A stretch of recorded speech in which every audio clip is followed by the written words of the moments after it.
fuerte, excepcionalmente destacado, notable, extraordinario. Era atractivo, musculoso y rápido. Por encima de la media. Tienes que concentrar toda tu energía en ello y luego golpear. Fue el primer actor asiático sobre un escenario y al que se permitió ser el héroe que triunfa al final. Creo que Bruce inició algo especial.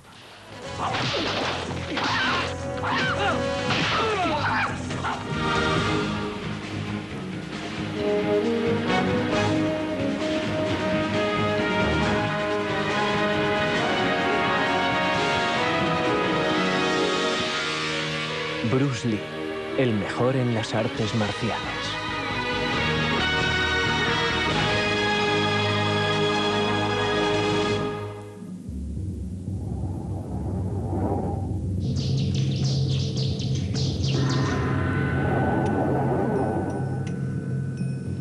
Déjala correr, sin forma, como el agua.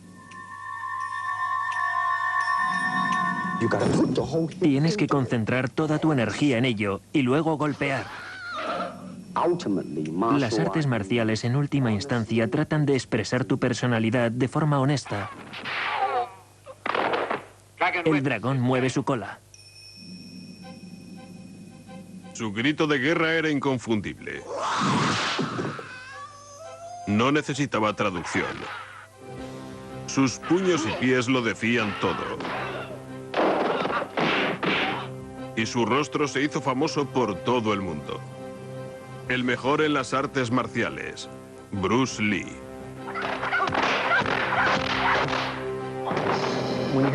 Cuando oyes la palabra artes marciales, en lo primero que piensas es en Bruce Lee. Y esto no solo en América, sino también a escala mundial.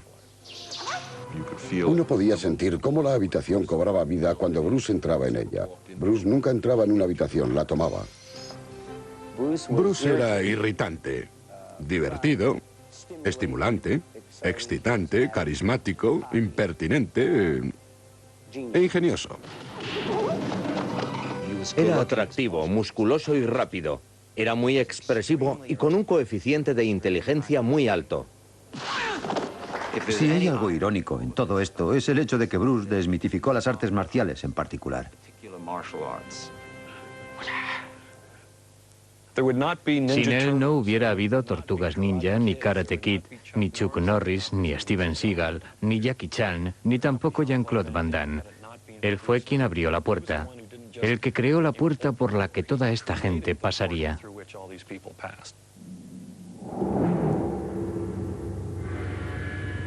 En la pantalla, Bruce Lee parecía más alto que en la vida real. En persona solo medía 1,74 metros, pesaba 63 kilos y medio y era miope. A pesar de su tamaño, el impacto que causaba era enorme. En la actualidad son miles los aficionados a las artes marciales de todo el mundo que estudian el estilo del legendario Bruce Lee.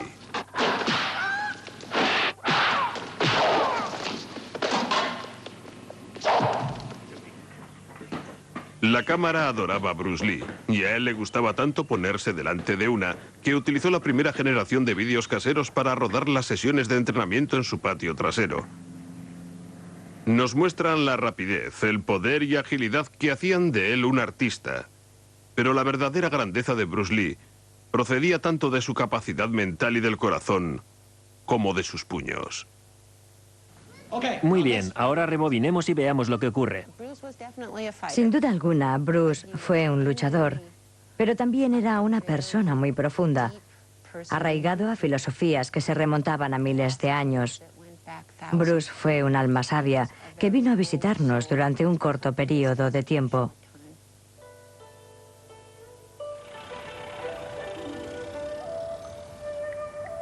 San Francisco, 1940, el año del dragón. El 27 de noviembre nació un saludable niño en un hospital de Chinatown. Su padre era una estrella de la ópera china que viajaba por Estados Unidos. Su madre le puso el nombre de Li Jianfan, pero una enfermera le dio el nombre por el que sería conocido en todo el mundo, Bruce. La familia volvió a su hogar en Hong Kong cuando Bruce tenía 3 meses.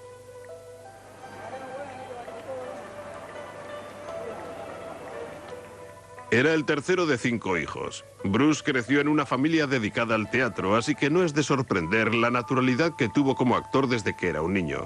Bruce Lee participó en 20 películas chinas antes de cumplir los 18 años. Su nombre en la pantalla era Li Su Lun, que traducido significa el pequeño dragón. El estilo de Bruce Lee fue evidente desde pequeño. ¿Qué haces aquí?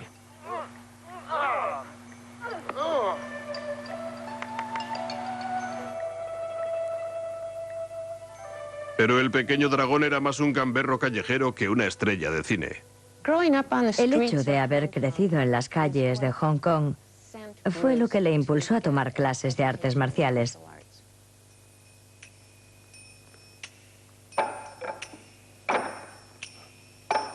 Bruce estudió un estilo de arte marcial llamado Wing Chun. Con el arduo entrenamiento practicado contra un muñeco, aprendía lo básico. Bruce practicaba hasta que sus brazos estaban llenos de moratones. Se lo tomó muy en serio y su entrenamiento en esa disciplina duró 5 años, desde los 13 años hasta los 18. Sería en este periodo cuando estudió y adquirió las bases de su método en las artes marciales. Bruce Lee solo tuvo un auténtico profesor de artes marciales, Yip Man. Lo más importante que enseñó a Bruce fue el tradicional código secreto. Nunca enseñar artes marciales a nadie que no fuera chino. Y esa era una tradición de miles de años. No podías enseñar al Kwai Lo, a los extranjeros, nuestras técnicas de autodefensa. Pero había un aspecto de Bruce que le traería problemas. Estaba más interesado en dar puñetazos que en estudiar.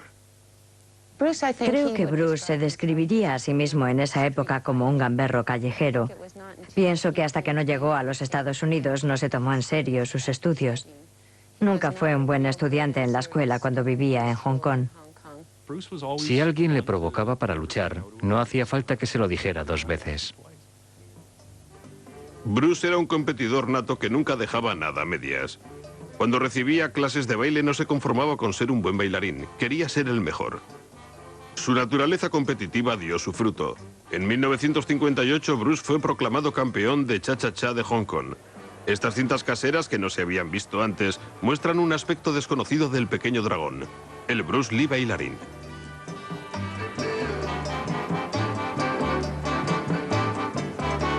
El ritmo y la fluidez del baile se complementaban con el equilibrio y juego de piernas de sus artes marciales. Ambos encajaban como el yin y el yang. Para él era normal combinar las características de ser un joven gamberro que se las sabía todas, tal y como él se hubiera definido, con las de ser el mejor bailarín de cha-cha-cha de los alrededores, ya que ambas cosas en cierto modo iban unidas. De hecho, es casi como ocurría en la película West Side Story. Debido a su afición a las peleas, Bruce Lee siempre se metía en problemas. Cuando sus padres pensaron que incluso podría acabar en la cárcel, decidieron que debía ir a América. Su padre le envió con dinero suficiente para empezar, pero el resto dependía de él. Yo creo que podemos decir con seguridad que el hombre que se subió al barco en Hong Kong no era el mismo que desembarcó en San Francisco. Cuando llegó a los Estados Unidos con 156.460 pesetas en sus bolsillos, miró a su alrededor y dijo, ¿ahora qué? Cuando llegó a América, Bruce Lee estaba solo y preparado para una transformación. Se encaminó hacia un enfrentamiento que podría haber sido escrito para una de sus películas.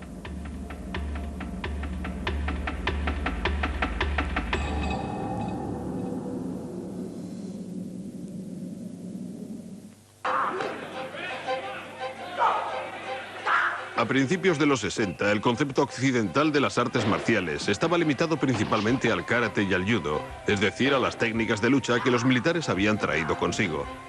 Bruce Lee cambió todo. La tradición china de guardar el secreto de las artes marciales iba a ser quebrantada. Durante los siguientes 10 años, el pequeño dragón conseguiría popularizar las artes marciales más que ninguna otra persona. Pero antes de que pudiera hacerlo, tuvo que cambiar. La vida de Bruce se encontraba en un punto crucial entre sus días de peleas en las calles de Hong Kong y sus días académicos en la Universidad de Washington. y de alguna forma entre los años 1958 y 1960 tuvo lugar una metamorfosis. En 1959 Bruce Lee fue a Seattle, Washington, para estar con un amigo de la familia que vivía allí. Este vivía solo encima del restaurante donde trabajaba. Bruce no estaba hecho para ser camarero, así que se dedicó a lo que mejor sabía hacer y comenzó a impartir clases de Kung Fu. Este momento supuso la liberación de las artes marciales de Bruce Lee hacia los países occidentales. Bruce usaba su nombre de pila y a su escuela la llamó el Instituto Jun Fan Kung Fu. Aunque la primera escuela de Bruce en el barrio chino de Seattle es ahora un restaurante, los recuerdos de aquellos días todavía perduran.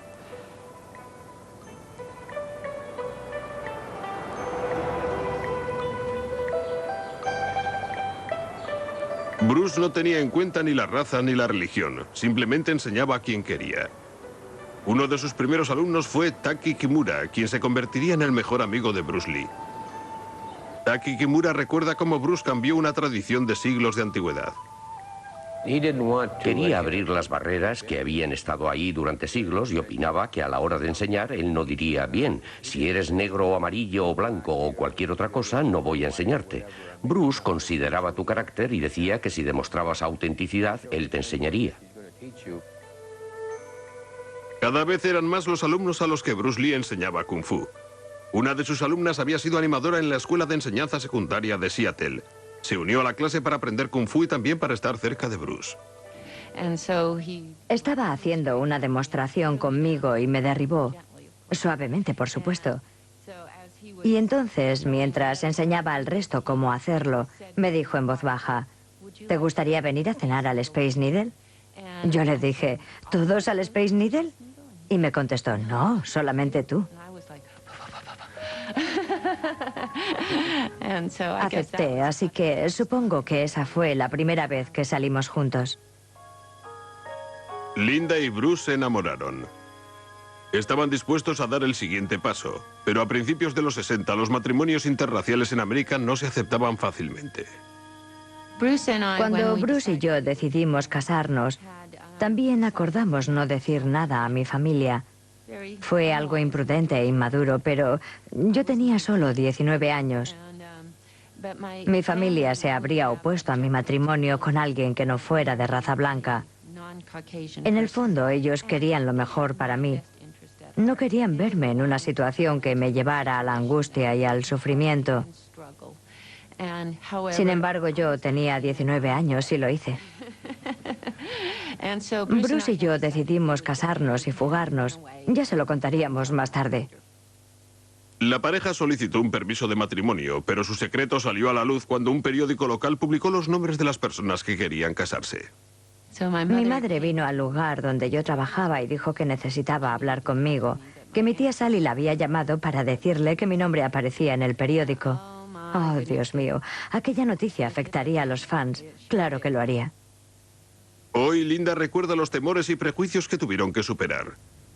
Su familia necesitaba tiempo para adaptarse a la idea de un matrimonio interracial. Nos casamos con la bendición de mi madre. Nos casamos por la iglesia.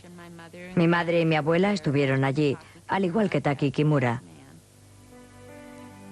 Bruce y Linda se mudaron a Oakland, California, donde abriría el segundo instituto Jun Fan Kung Fu. La naturaleza rebelde de Bruce Lee estaba a punto de revelarse.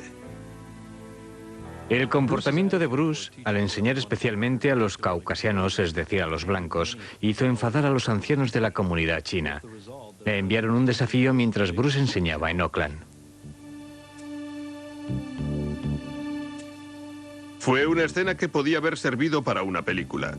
Los miembros de una escuela de Kung Fu de San Francisco se enfrentaron a Bruce con un ultimátum: que dejara de enseñar Kung Fu a personas que no fueran chinas y que cerrara su escuela, o que luchara contra su mejor experto en artes marciales. Bruce nunca rechazaba los desafíos. Yo presencié la pelea. De hecho, estaba embarazada de 8 meses de Brandon. En ningún momento tuve miedo porque confiaba mucho en la capacidad de Bruce.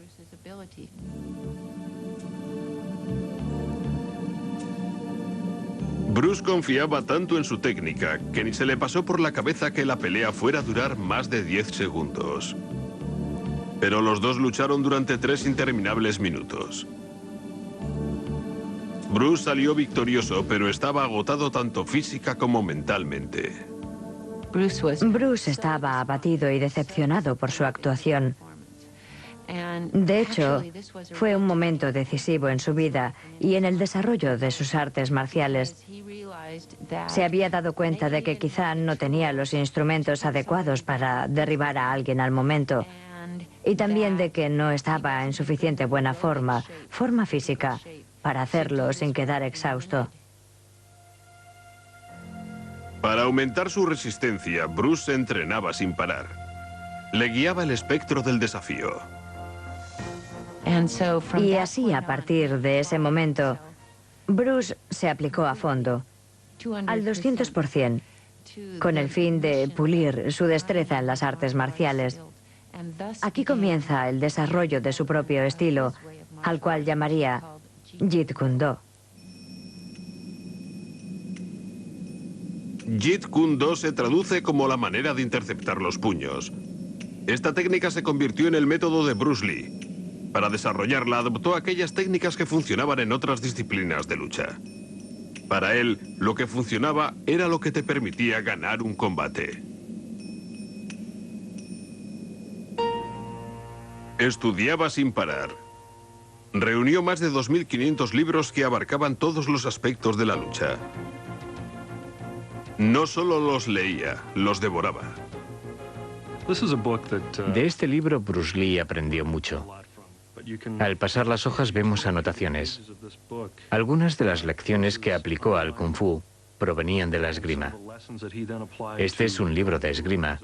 Bruce tomó de ella muchos de sus principios y los incorporó a su propio desarrollo de las artes marciales. Por ejemplo, estudió las estocadas de la esgrima como una forma de atacar rápidamente a su oponente.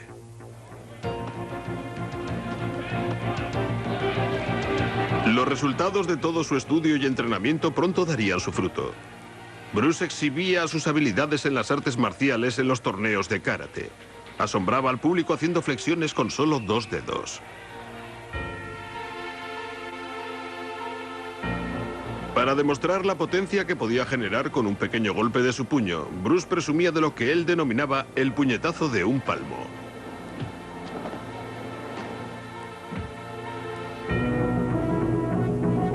Un joven aficionado de las artes marciales vio a Bruce Lee en una demostración.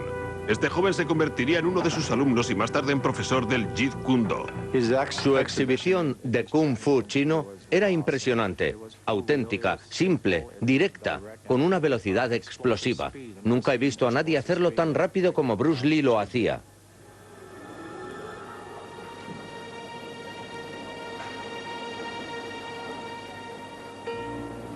Un productor de televisión que buscaba un actor que desempeñara el papel del hijo de Charlie Chan vio el vídeo de una de las exhibiciones de Bruce Lee.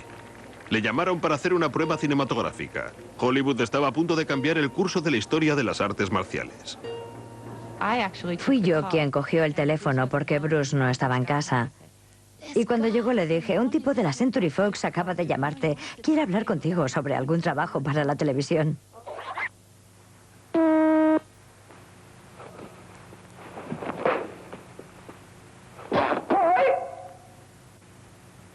Prueba X1, primera toma. Bruce, mira directamente a la cámara, justamente aquí, y dinos tu nombre, edad y dónde naciste. Mi apellido es Lee, Bruce Lee. Nací en San Francisco en 1940. Tengo 24 años. ¿Y tu trabajo? Cuando veo a Bruce en esta original prueba cinematográfica, lo que pasa por mi mente es el recuerdo de lo inquieto que era. Ahora mira por encima de mí, Bruce. Tengo entendido que acabas de tener un bebé. Sí. ¿Has perdido algo de sueño estos días? Sí, 3 noches. Él no había estado delante de una cámara durante muchos años. Nunca se había planteado ponerse ante una cámara de nuevo.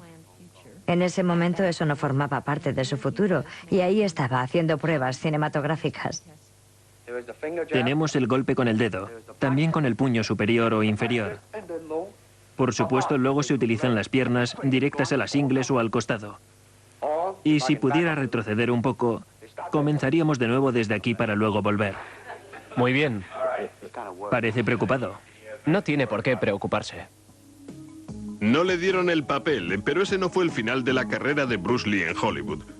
Durante la elección del reparto para una nueva serie de televisión llamada The Green Hornet, Bruce interpretaba a un muchacho de piernas rápidas llamado Kato. Bueno, lo diré en chino. Muchas gracias. Gracias a Bruce Lee se inició un boom en las artes marciales. En ese momento decidió dejar de lado su idea de abrir una cadena de escuelas de Kung Fu y se puso en camino hacia el estrellato en las artes marciales.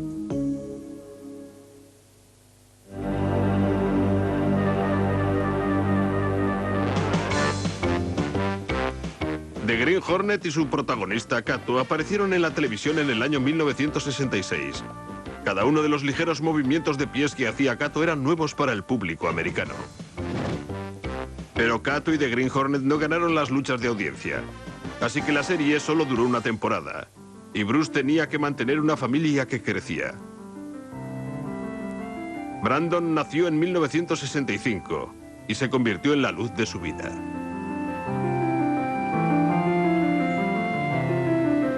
La llegada de Shannon 4 años más tarde llenó de amor la casa de Los Ángeles donde vivían Bruce y Linda. Él hizo todo lo mejor que pudo, lo cual incluye ser un buen padre, un buen esposo, además de ser un artista, un actor y un filósofo, y también un buen amigo para mucha gente.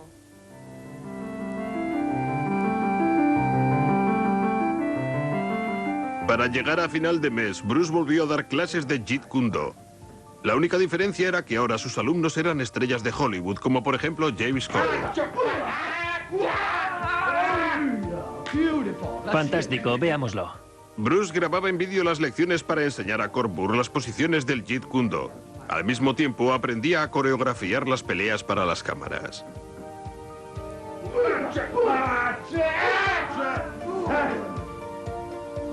También acudía regularmente al gimnasio de su patio trasero la estrella del baloncesto Kareem Abdul-Jabbar. Supuso para Bruce un excepcional reto.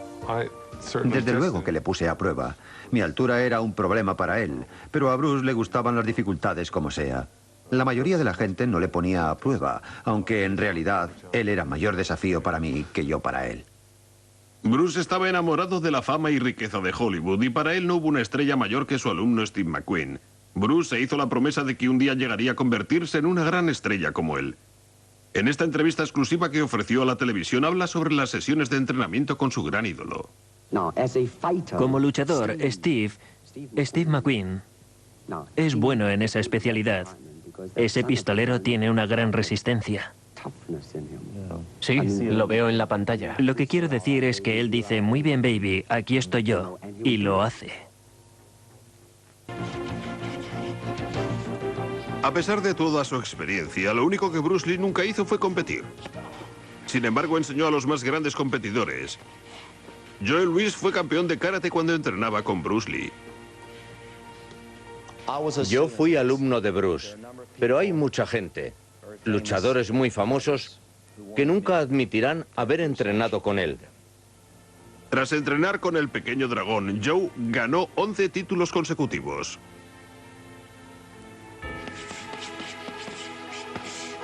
¿Quién es el más grande de los artistas marciales? Yo siempre vuelvo a lanzar la pregunta y digo, bueno, ¿quién crees que es? Porque a nadie se le ocurre un nombre. Todo el mundo dice, bueno, no fue Bruce Lee porque nunca compitió. Bien, entonces, ¿qué es lo que hizo? Si no fue Bruce, ¿a quién ofreces como candidato? Yo no creo que haya mejor candidato que Bruce.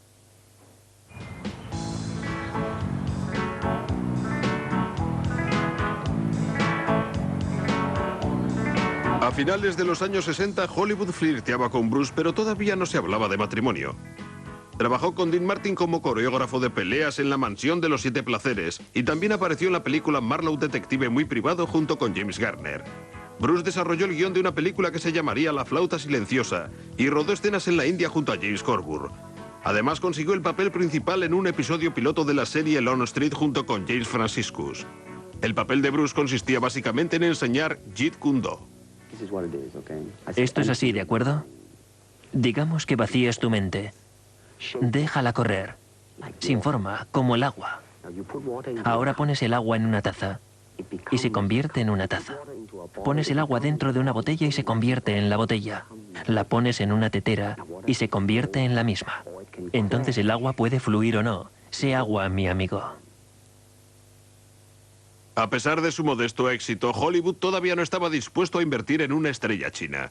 Así, el papel principal de la serie Kung Fu, en cuyo desarrollo había participado Bruce, se lo dieron a David Carradine. Tenían miedo de que una estrella china no fuera taquillera en Hollywood. Entonces Bruce decidió que si no podía entrar en Hollywood por la puerta principal, se daría la media vuelta y entraría por la puerta lateral. Y eso es lo que hizo.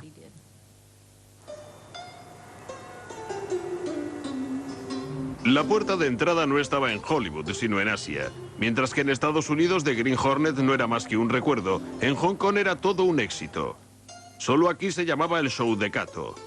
Cuando Bruce llevó a Brandon para que conociera a su familia en Hong Kong, se quedó sorprendido al ver cómo le reconocían en todos los sitios. La categoría de Bruce Lee como estrella iba en aumento. La industria cinematográfica asiática enseguida vio su potencial, así que Bruce volvió la espalda a Hollywood y firmó un contrato de 2 películas por 2,5 millones de pesetas con una compañía cinematográfica de Hong Kong. Su primera película fue Furia Oriental. La película fue rodada con un presupuesto de tan solo 15 millones de pesetas. El primer director fue despedido en mitad del rodaje y gran parte del guión se inventó sobre la marcha. Contra todos los pronósticos, Bruce Lee consiguió dar realismo a las escenas de lucha.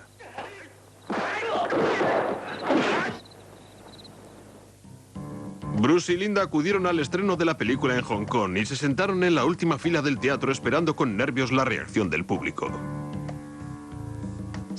Cuando la película terminó, hubo un gélido silencio.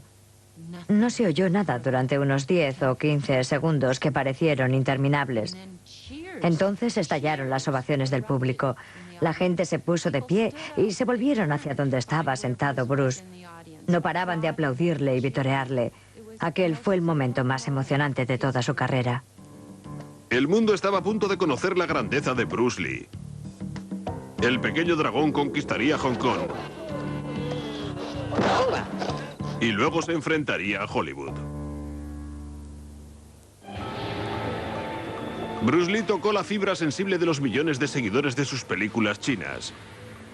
Furia Oriental superó todos los récords de taquilla en Hong Kong.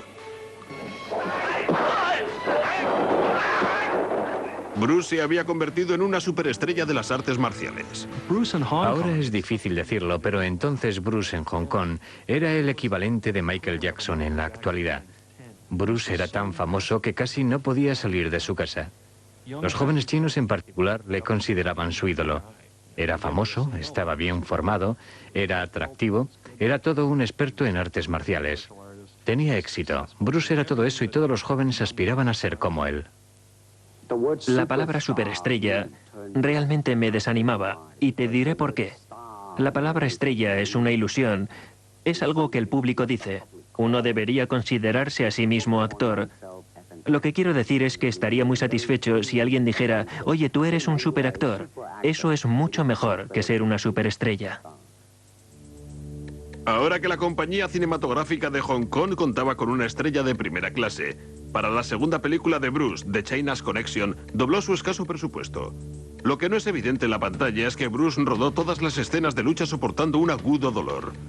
Le atormentaba una lesión que tenía en la espalda y que se había producido levantando pesas. Irónicamente, a pesar de su problema con los dolores lumbares, fue en esta época cuando Bruce floreció como artista marcial. Después de su lesión en la espalda, se convirtió en un luchador mejor de lo que había sido antes. Los médicos le recomendaron reposo, así que cuando Bruce no podía entrenar, escribía. Su filosofía de las artes marciales, el Tao del Jeet Kune Do, se ha publicado en 9 idiomas. Pero Bruce deseaba empezar a entrenar. Así que, ignorando las órdenes del médico, se puso a trabajar de nuevo. Bruce Lee se aprovechó de su éxito en taquilla y tomó el control total de su tercera película, El Furor del Dragón. Bruce no solo era la estrella, también era guionista, director y coreógrafo de todas las escenas de lucha.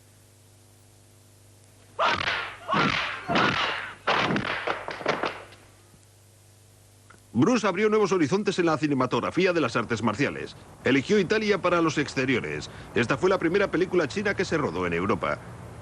Para las escenas de lucha, en lugar de dar el papel a actores o dobles, se lo dio a auténticos campeones de las artes marciales.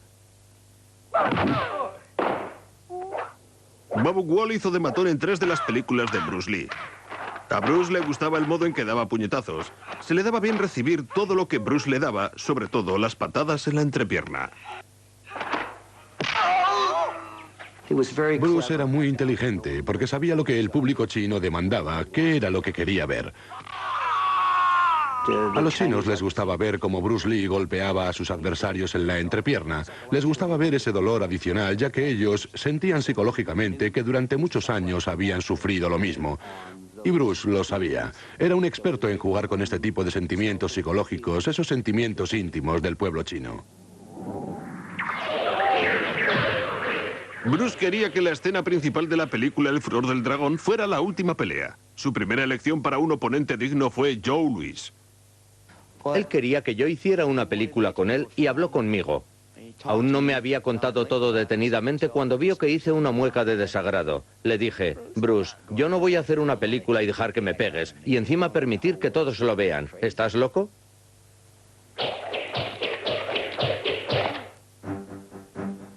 Joe perdió la oportunidad de su vida. Entonces Bruce se decantó por un campeón de karate, Chuck Norris. Los fans elogiaban esta escena de lucha como una de las mejores que se han hecho nunca. Además, ayudó a Norris a iniciar su carrera en el mundo del cine. El Furor del Dragón superó el récord establecido por sus 2 películas anteriores.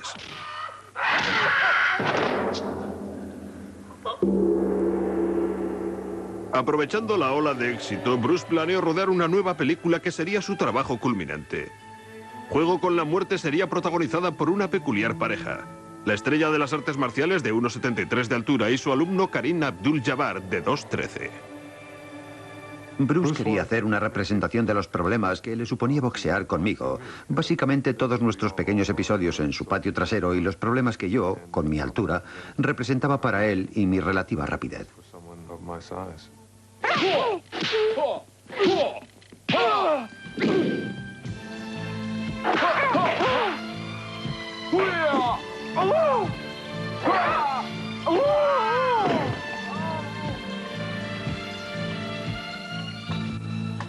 Juego con la muerte apenas estaba en marcha cuando Hollywood finalmente se fijó en Bruce Lee. Este recibió una oferta tan atractiva que paralizó el rodaje de Juego con la muerte e inició el de la película que le coronaría como una superestrella de las artes marciales.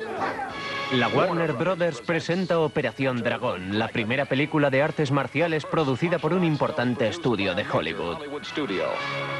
Bruce sabía que con esta película se daría a conocer en Hollywood y en los países occidentales, y por eso quería hacerla lo mejor posible.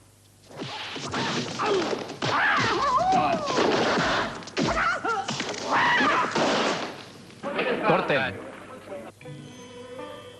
Las películas de artes marciales nunca habían conocido este nivel de producción. El presupuesto era 6 veces mayor que el del Furor del Dragón. Pero cuando la película comenzó a rodarse en Hong Kong, los productores de Hollywood se encontraron con un serio dilema.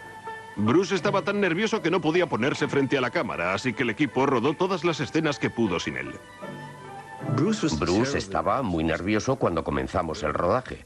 Llevábamos rodando 2 semanas y Bruce todavía no se había presentado. Yo decía a los hermanos Warner que los fragmentos eran sensacionales, pero Bruce no aparecía en ellos. Podía sentir que él estaba nervioso. Su voz sonaba entrecortada. Quiero decir que era como un telegrama. Casi juraría que estaba a punto de levitar de la tierra. Estaba paralizado. Pero para ser justos con Bruce, hay que decir que los nervios de los 2 o 3 primeros días del rodaje desaparecieron totalmente al final de la primera semana. Y de nuevo volvió a la rutina de hacer buenas películas y de hacer cosas excitantes que no se habían hecho antes y hacerlas tan perfectas como pudiera.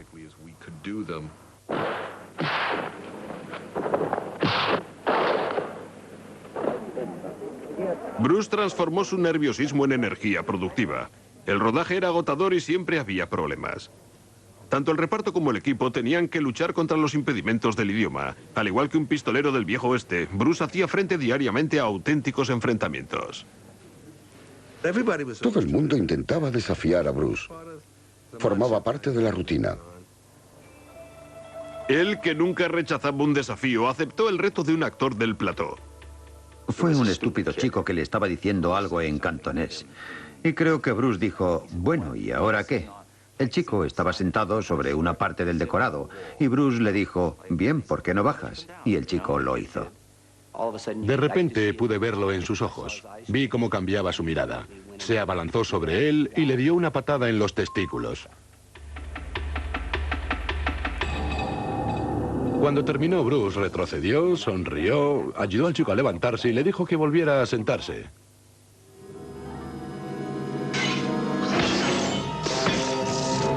El punto culminante de la película fue rodado en una habitación llena de espejos. La escena de lucha estuvo a punto de no existir porque Bruce creía que no funcionaría.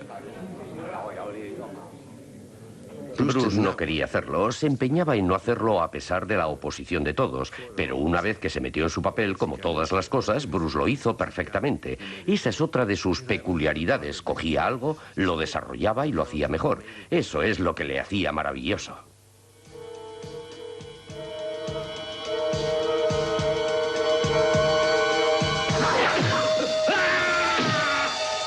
A pesar del éxito del rodaje de su primera película en Hollywood, no había tiempo para descansar.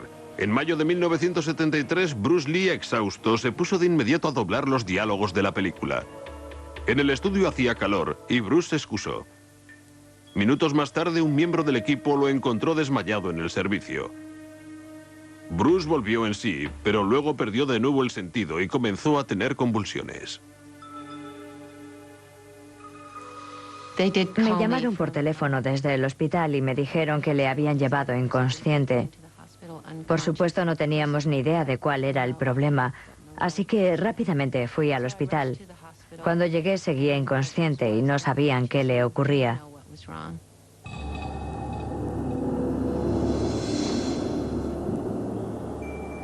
Estuvo al borde de la muerte, pero retrocedió. Sencillamente pudo haber muerto el 10 de mayo, pero volvió para vivir. Aún así, Bruce tenía miedo, ya que nadie podía decirle qué le había ocurrido. Visitó a los mejores médicos de Los Ángeles para hacer una serie de pruebas. Los informes elaborados por los médicos de los Estados Unidos indicaban que su salud era perfecta. Bruce estaba entusiasmado por ello. Volvía a ser el mismo de antes. Quiero decir que recuperó su color y aunque no había recuperado su peso, Bruce decía, los médicos dicen que tengo el cuerpo de un joven de 18 años. Convencido de su buena salud, Bruce volvió a Hong Kong para terminar la película Juego con la Muerte y enfrentarse a su desafío final.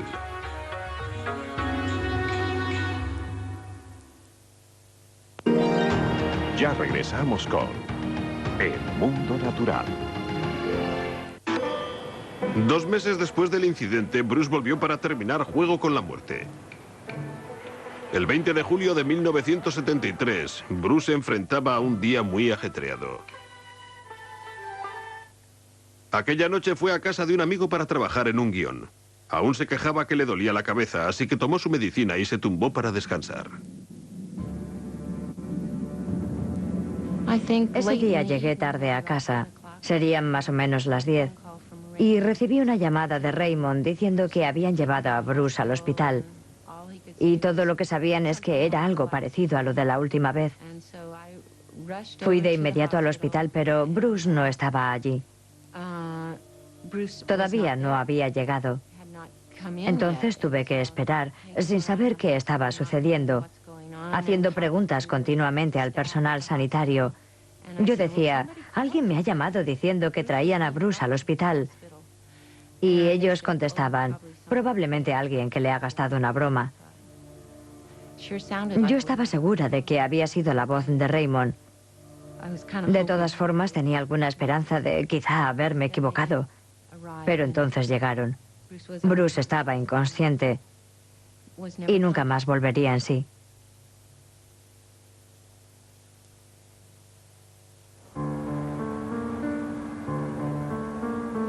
Los Los fans estaban destrozados por la trágica noticia.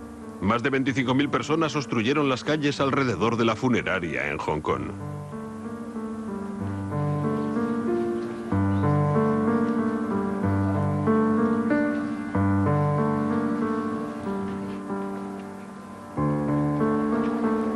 Se celebraron 2 funerales, uno de ellos en Hong Kong.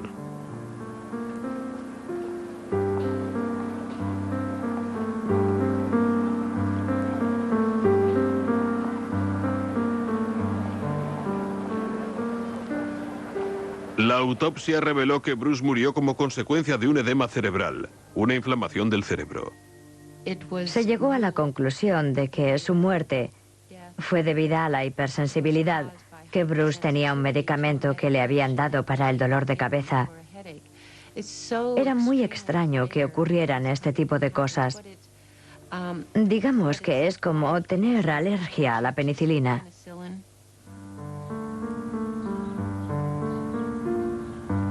El último lugar de reposo de Bruce Lee sería Seattle, la ciudad en la que enseñó por primera vez las artes marciales. Los portadores del féretro fueron la familia, amigos y estrellas como Steve McQueen y James Corbett.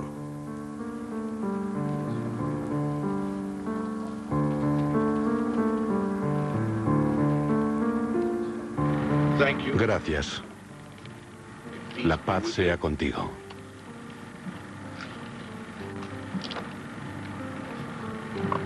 Adiós.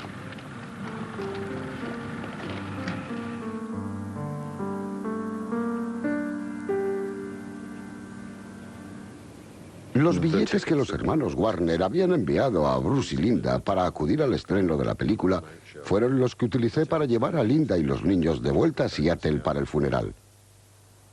La película se estrenó 2 semanas después. Yo aún estaba en Los Ángeles. De hecho, estaba terminando unos asuntos cuando se estrenó la película. Y la cola que tenía enfrente, ahora el actual Teatro Chino de Mann, en Hollywood Boulevard, se extendía calle abajo y daba la vuelta a la esquina.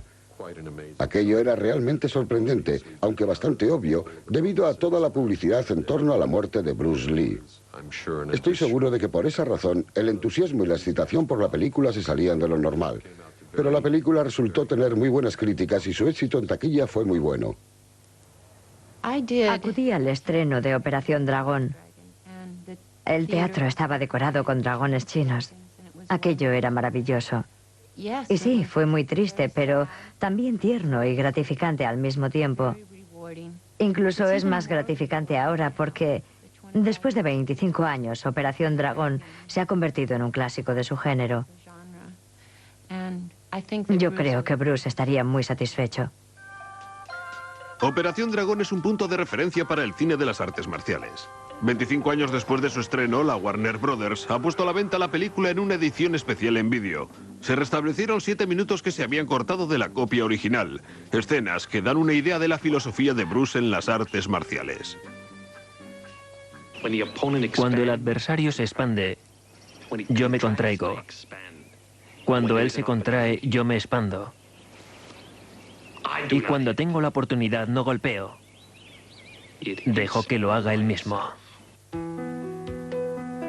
El legado de Bruce Lee perduró con sus hijos. Brandon iba camino del estrellato cuando murió accidentalmente durante el rodaje de El Cuervo. Los fans se preguntaban si la familia Lee estaba maldita. Todo el mundo pregunta sobre la maldición de la familia. La gente quiere saber si yo creo en ello. Yo no creo en la maldición. Si lo hiciera, sería muy duro para mí salir de casa todas las mañanas o perseguir algunas de las cosas que quiero hacer. Tendría miedo de soñar en todos los sentidos, así que no doy mucho crédito a ese tipo de cosas. Estoy mucho más convencida del hecho de que el accidente de mi hermano fue simplemente un accidente, lo cual es algo mucho más lógico, aunque no por eso deja de ser algo terrible. Y como sabes, la muerte de mi padre también fue un accidente. Simplemente ocurrió y cogió por sorpresa a mucha gente. El hecho de que Brandon acabara de una manera similar hace que parezca una disparatada coincidencia. 2 destinos desafortunados y todo ese tipo de cosas. Pero ¿Quién puede saber cuáles son los planes divinos y cuáles son las fuerzas que nos arrastran? Yo simplemente continúo viviendo mi vida y trato de seguir su ejemplo con esperanza. Ahora Shannon, la hija de Bruce, tiene su propia carrera como actriz, a la espera de que llegue su gran oportunidad. Su primer trabajo importante fue producido por la misma compañía de Hong Kong que hizo las películas de su padre. Yo creo que Bruce puede ser considerado como el más grande, pero no por lo rápido que daba las patadas, o la fuerza con la que pegaba con sus puños, o lo bien que contaba un chiste. Yo creo que era mucho más profundo que todo eso.